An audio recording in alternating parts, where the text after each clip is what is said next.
are going to be lining up on the wall. Coaches, work with your person for 30 seconds, 45 seconds, a minute, just like we've been doing. And we're going to get right away, we're going to test base. You get to test our base, though, as we test your base. So a quick little demo. You're up with your coach. You're both working to test each other's bases.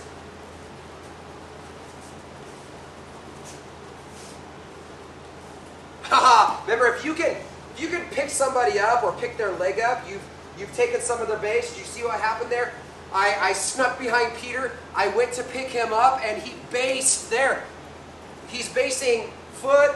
Remember, a base is 3 points minimum for an effective base. 1, 2. Were you touching your hands to the ground? I did. You did? Yeah. That really wasn't a base point, though. His third base point, what do you think? What was his third base point? Foot, and what? Yes. His hip against my hip. I went to pick him up. Oh, right there. 1, 2, and then 3. This is coming straight out of kids' class. Over the years, there's been a few kids that have gravitated towards this technique, and they've been killers with it. Just destroying competition at tournaments or destroying poor kids in the gym with this idea. And it's going to be scarf hold, okay, but it starts standing. So what we're talking about is, let me just kind of show you kind of where we're going so you can see the map, and then we'll chunk it from there. So what's happening is somehow I need to come in, and I need to get head and arm control, and now I need to get him down to the ground. Oh, and now I'm in scarf hold, and I have a good base, because he's going to be flailing around trying to knock me over, and if I don't have a good base, I get rolled over. So I have to have base on him. Okay, now I'm stable here. Okay, and then the submission that we're going to look for is once I cook him a little bit, take this hand down, fold it under my leg, triangle, lock my hands, work my hips back, and he's already tapping there. It's an Americana using your legs. So how are we going to do that? How are we going to get him there? Now we can get to scarf hold from all sorts of opportunity from the ground. I think we took a look at this recently, but we're going to start standing. Taking his base away will give me opportunity to attack him, give me opportunity to collect his head and arm. If I just try to willy-nilly come in here, this probably won't work out so good. Don't let it work out good for me, Peter. He blocks me, maybe he ducks under, takes advantage of my foolishness. So somehow I need to collect his head and his arm and get to this position. So we're going to use off balancing. We're going to take his base away by pulling, by foot sweeping or tripping here, anything that lets us get to here. All right, so I don't really care how you do it. Play around with it. Off balance and take his base away so that you can get from here to here.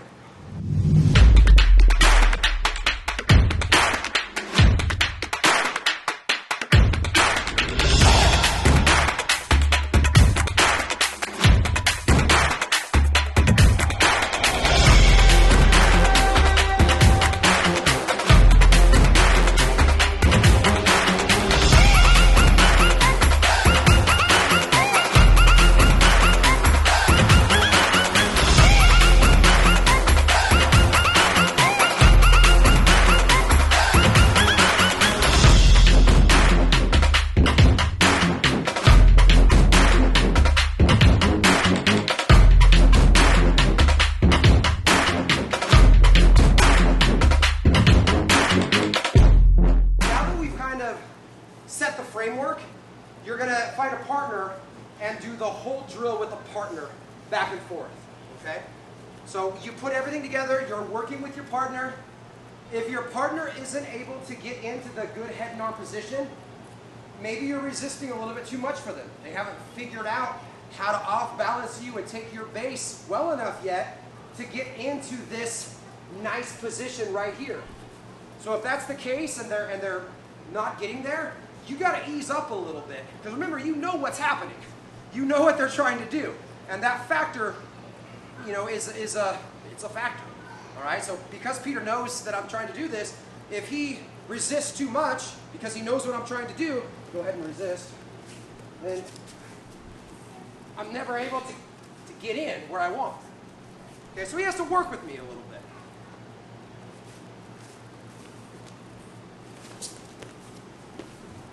Okay, here we go. So you and your partner now, get it to here. He can still test my base a little bit. He's still testing my base. And now, after a few seconds of that, I'm going to put the submission on. The mistake that, if you're new to this, the mistake that you're probably going to make first is not having this knee close enough to his head. It's going to be down here like this, and then you're going to wonder why you can't shove his arm under your leg. You're like, it doesn't fit.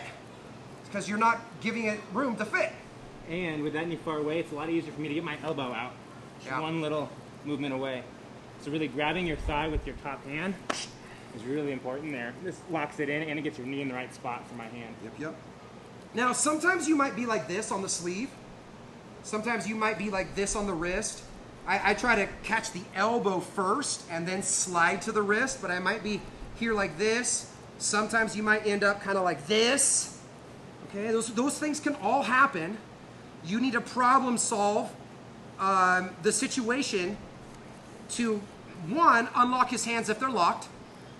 Okay, and I'll show you how to do that in a second. And then two, finding the ability to generate leverage to extend his arm away and then fold it up. Okay, if his hands are locked, all right, a couple things that we can do. One is I bring the arm to the inside and I just start sawing. If I need to, I can lock my hands together and break that way and then start sliding. Sometimes I'll hold it here with this leg and there it's actually a submission right there. Okay, but more often than not, he starts turning out of that and then that feeds. Do you see what I did there?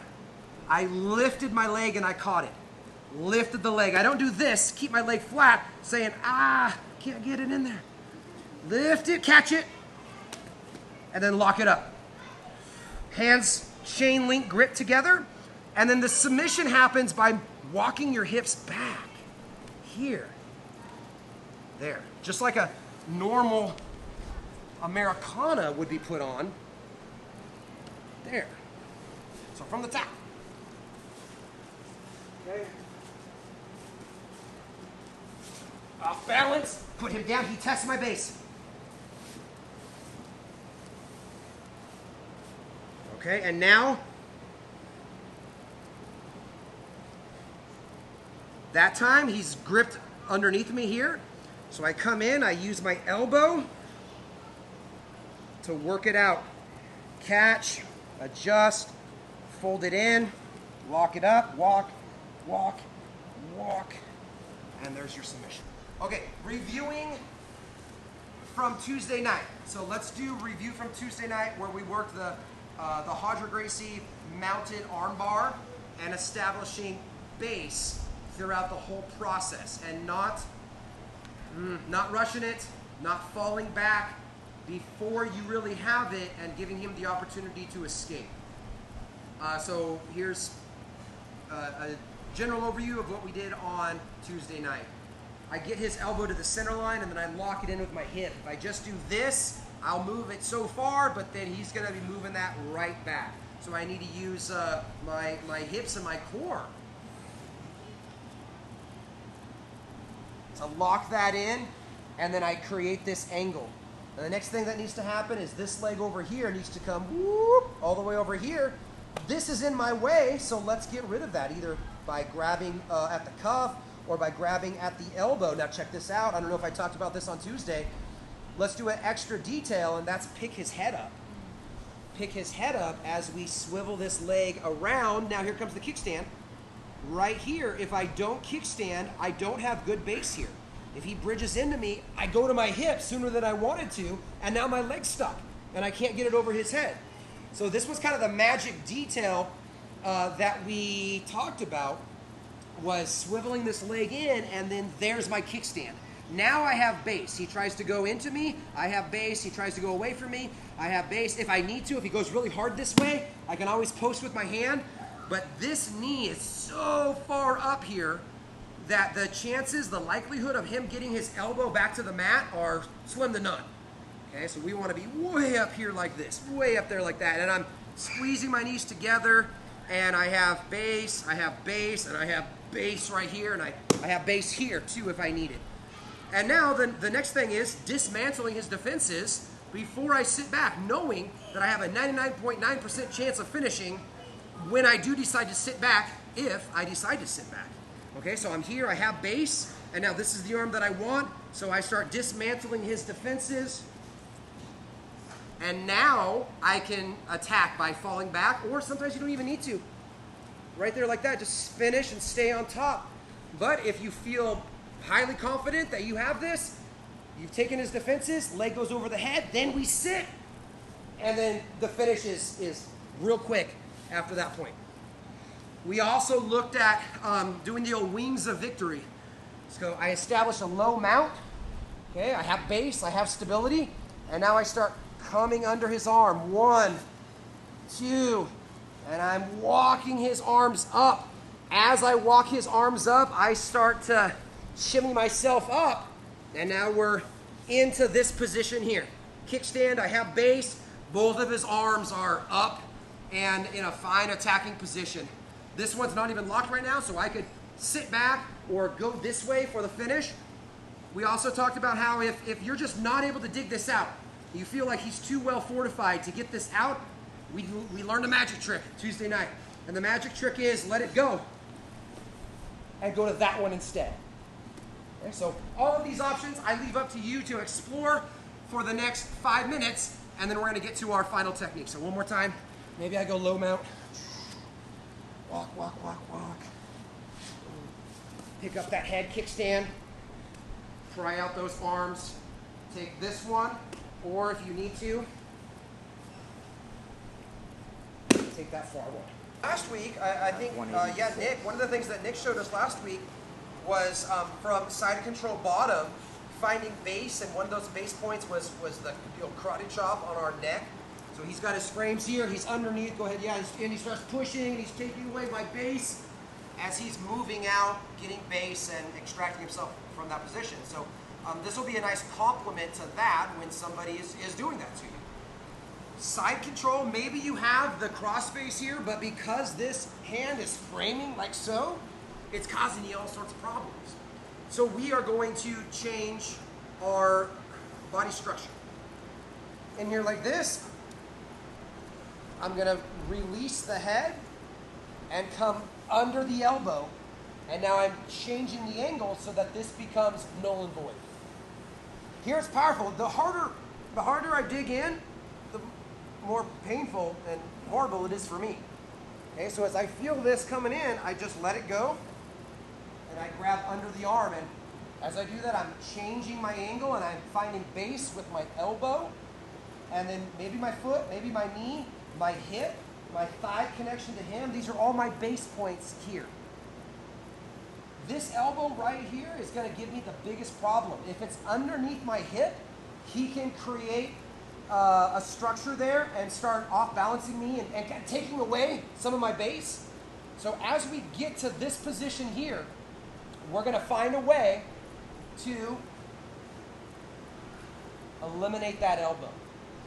I can take this hand and I can take this hand and I can bring it to his hip so that I have another connection point as I walk, and then eliminate that arm. And then I can bring it back. And what I'm looking for is this right here. Now I can grab his wrist and then my wrist, or I can go all the way to my bicep up here.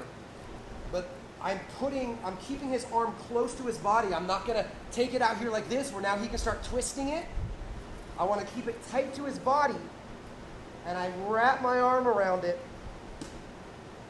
for the submission. And if you notice, he tapped without a lot of movement there. Okay, so we start here, start with that cross face. He's starting to push. Let's eliminate that. Next thing we need to do is get that elbow out of the way, keeping my elbow close to his and getting right underneath his elbow. Find that connection. and everything is centered down on his elbow there. Even if this hand stays on my chin throughout the process, I get to here, it's still on the chin. I'm walking back. I get to the elbow, not high up here on the tricep. I get to the elbow, and now I can just start prying it off. Start prying it off. Even if I clear, now he grabs his thigh. Okay, it's okay. We focus on the elbow connection. I maneuver my body. Here's the base point right there. If he bridges now away from me, I might lose my balance. So I preemptively put my head down, and I have base. And I can still find my submission. Okay, let's give this a try.